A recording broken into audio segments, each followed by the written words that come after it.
It's home to Japan's super sleek Shinkansen, or bullet train. And it's a stop for nearly 2 million passengers riding 3,700 trains every weekday. This is Tokyo Station. And at the center of this universe, clad in white, is the stationmaster. Like his trains, Takashi Eto keeps a tight schedule. The round start at 8:50. We raced around trying to keep up with him.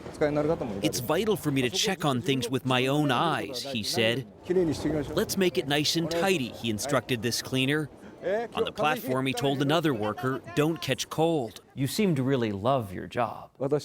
I do, Eto agreed, adding, well, after my wife, but I've been with trains longer. Does your wife ever get jealous? No, he said, we have a saying in Japan, it's good to have a husband who's healthy and absent. This station really is his second family. His employees call him oyakata, Japanese for parent.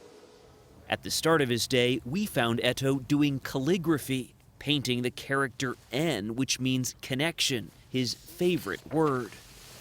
From cradle to grave, we encounter millions of people, he said. The few we share our workplace with are precious.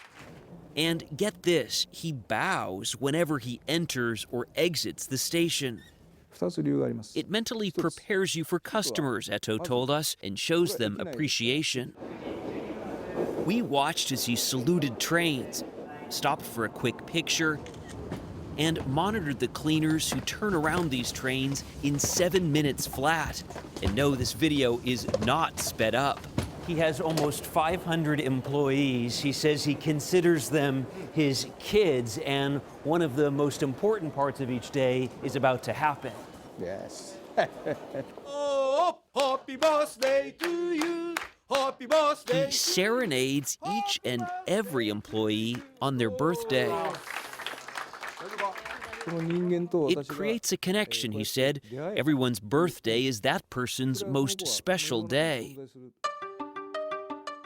The station itself, built in 1914, recently celebrated its 100th birthday.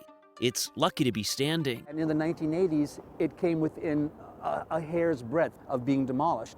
Asby Brown, an architecture professor and New Orleans native, has lived in Tokyo for 30 years. You would not think it's the same station. It's sort of schizophrenic. Brown showed us how one side of the newly renovated station is modern.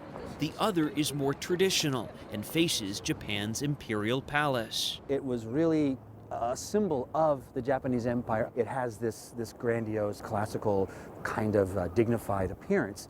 The other side was really like the backside of the city. It was always a little dustier and just more businesslike. You have the super modern on one side meeting the almost old-fashioned on the other. Definitely old-fashioned. And yet, when this building was built, this was the peak of modernism. Today, it boasts a labyrinth of shops, its own hotel and bar, even a signature Tokyo Station cocktail. And it's remarkably clean, save for some wrappers Eto snatched up, and a little dust he noticed behind a computer. We watched you go around and pick up the trash. At one point, you went down, you picked up a piece of trash, and you showed it to the people nearby. Why? I'm trying to set an example, he told us. Tokyo is the gateway to Japan. For the Olympics, we'll have visitors from 200 countries. We can't speak the same language, but we can show a spanking clean station.